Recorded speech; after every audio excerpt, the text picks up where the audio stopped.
What's going on, everybody? Tom here with Keto-lifestyle, and boy, has it been a while since I've picked up this camera. I apologize, the content hasn't been coming out as much as I want, but I've been on vacation and doing all sorts of crazy stuff. But I realized today I haven't done a vlog in a while, so today I actually just got this sausage maker.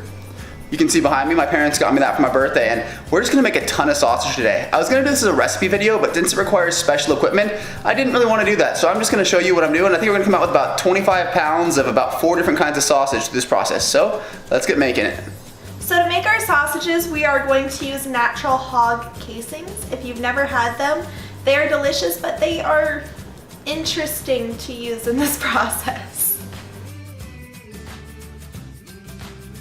So the first sausage I am making today is going to be Kielbasa, which is kind of like a Polish sausage. It's actually smoked. It's really good. Now, the one thing I will say is we are making our own seasoning blend, because if you don't, there's going to be sugar in it. And to do that, you're going to need some type of cure, which is just a mix of different salts. So this is the one that I'm using here. Get you that side of it. It's literally just like 2 or 3 different types of salt in there. It's going to help with the curing process. I have tried to find a pre-mixed seasoning blend, but they all have sugar in them and I just want to mess with it. So this is pretty much just garlic, few spices, and that cure. So let's make it. So for all these sausages, I'm actually using a pork loin and not a pork shoulder or pork butt. The fat content is a little bit lower, but this stuff was on sale for a really good deal at my grocery store. So I am actually just adding a little bit of like bacon fat into the mixture when I stick it in the grinder. But here I'm just going to chop things into a 1-inch cube and pop them in the grinder. And then right here you'll see I just throw a little bit of the bacon in there just to give it a little bit more fat.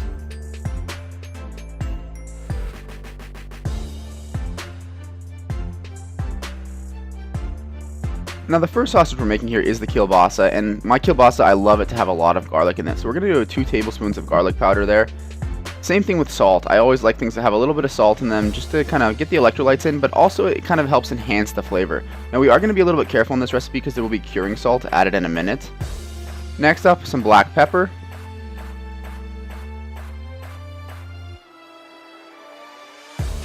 And then what you're seeing here is marjoram. It's just like a kind of an herb similar to like oregano or something like that, but the recipe that I use specifically calls for marjoram.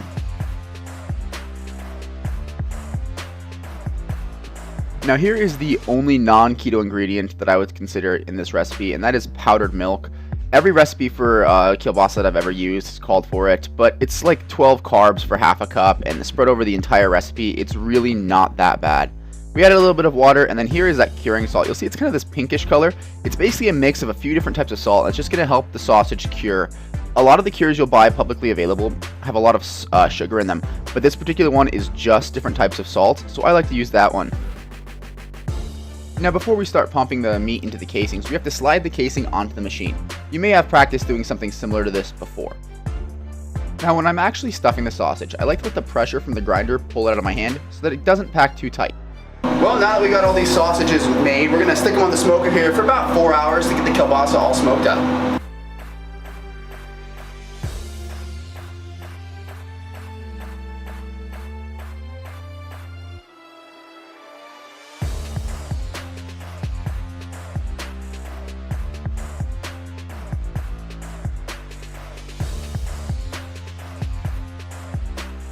Hey guys, so up next what we're gonna make is some garlic pork sausage. We're going to add some black pepper, some crushed red pepper, some sage, and a lot of garlic to the sausage. I'm sure it's gonna be delicious. So believe it or not, the base recipe that I use to make this calls for 12 cloves of garlic. Now that is a ton of garlic, so we went ahead and actually just put the full amount in there, and I will say that it came out just about perfect, but it does look like an insane amount of garlic when you're looking at it. Next up is just a bit of sage. Now you can use fresh sage, but I just used about a tablespoon of ground stuff because when I buy fresh herbs, I realize that I don't go through them fast enough.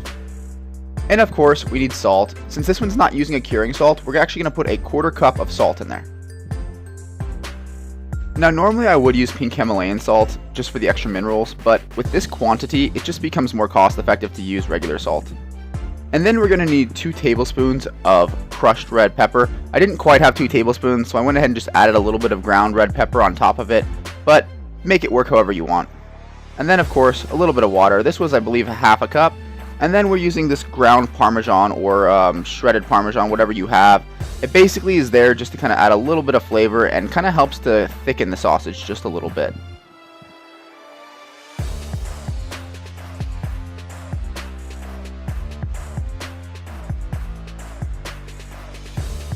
Now, because of the quantity that I'm making, I actually didn't have a bowl big enough to do this, so that's why you see it split here, and then we're kind of just pulling some of the unseasoned meat into the bowl of seasoned meat and kind of mixing it in.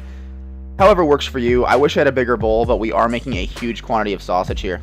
And now this one's going to get stuffed. You'll see Olivia is actually making the links as she goes.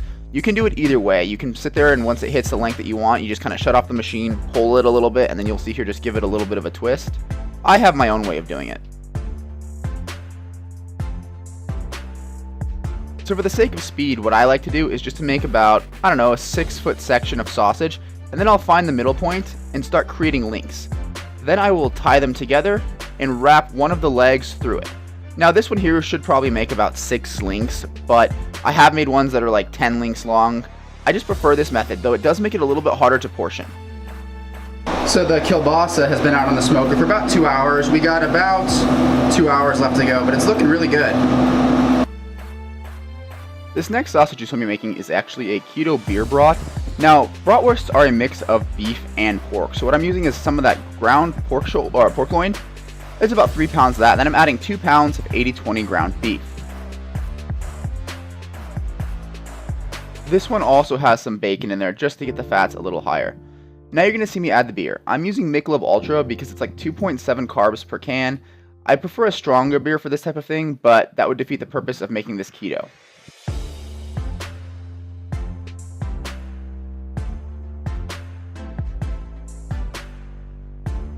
I do apologize that the focus goes in and out a little bit in this next section. I set the beer in range of the camera and just didn't realize it, but I'll go through and walk through everything. So first it was black pepper, then we did some red pepper. What you're seeing here is a smoked paprika. You can use regular paprika if you want. This is a little bit of nutmeg and some ground mustard.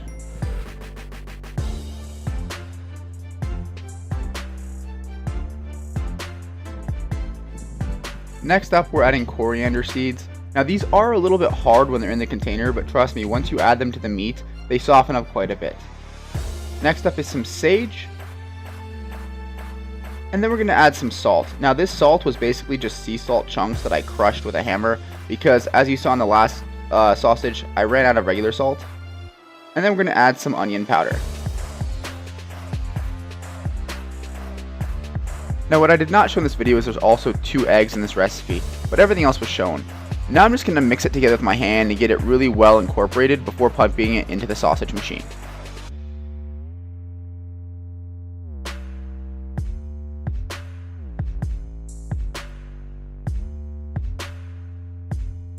Well, we are 3 sausages into this, and we are about to make our 4th and final sausage of the day, which is going to be a chicken and feta cheese sausage. We're using chicken thigh to get the fats up. But that means I have to clean everything since we've been working with pork all day. So I'm gonna get that done, and then we're gonna start on this chicken sausage. I have never made a chicken sausage before, so let's see what happens. Now again, I do apologize for the focus. It gets better in just a second. What I'm doing here is just cubing up my chicken thighs. We used around 5 pounds of them for this recipe. And to that, we're gonna add some garlic. Now this recipe is actually an attempt to recreate something that I got from Sam's Club because they were kind of expensive, but those were like a mozzarella green chili chicken sausage. Now I'm using feta instead of mozzarella, as you can see, and then in this recipe I think you can actually see all the ingredients, so I'm not going to bother listing them all off for you, but it turned out pretty well. What I will say about chicken sausages is you have to grind them very, very finely in order to get them to compress together, because if you leave it a thicker grind like you would for like a, I don't know, a kielbasa or even the bratwurst, it'll fall apart when you're cooking it. So my advice is just to go as fine as you can. An interesting ingredient here is the red wine vinegar. It adds a lot of flavor, it's really cheap, and there's really nothing in it. I also added a little bit of lemon juice just for a little bit more acid. Now these are hatch green chilies. We got the hot variety, but if you're not a big fan of spice, you can tone it down and use whatever you want. And obviously there's a little bit of onion in here. I know onion can have carbs in it, but it's not too bad if you use it in moderation. Now while I'm stuffing these chicken sausages, I figured I'd talk for a second about meat grinders and sausage makers. Get one that is electronic. They do make hand crank ones and they are way cheaper, but trust me, it is exhausting, especially when you're making, 25 pounds in a single day. This sausage here probably would have taken me 5 times longer to make had I had the hand crank and not the electric version, and they're really not that expensive. So here you see me trying this different deli technique where you spin them together instead of spinning them individually. And I actually like this a lot better. The links come out a lot cleaner, it's less work, and ultimately I think it's just way faster, which is my goal in this situation. And just like that, guys, all the sausage is done. Over here we have that garlic pork sausage. Here in the middle is the kielbasa that smoked for 4 hours. Back here is my keto bratwurst, and up front here is that feta green chili chicken sausage. Looks delicious, doesn't it? Well guys, now that the sausage is made, I want to take a minute to tell you why I actually make this myself and why you might want to consider it. So today we were at the grocery store and I saw that a 6-pack of Johnsonville sausage was on sale for $6. That is $1 a link. Now behind me there you can see we have almost 25 pounds of sausage. Now there was 2 pounds of beef and about 5 pounds of chicken that went into the sausage as well. But the pork itself in there only cost 99 cents a pound. So we used 13 pounds of pork. That's less than $15 in the pork. And then the ground beef, was just standard ground beef pricing. And we used chicken thighs, so it's pretty cheap. But for the 25 pounds of it, I would estimate the cost of this to be less than $25. Much cheaper than paying $1 a link for like Johnsonville stuff. So if you guys are interested in making sausages, let me know. Maybe I'll do a full recipe video. I just wanted to show you guys kind of the process of it. If you like the video, leave it a like. If you have any questions or comments, leave them in the comment section. And if you have not subscribed yet, go to the subscribe button. Helps me out a lot and you get to see more awesome videos like this. So I will see you in the next one.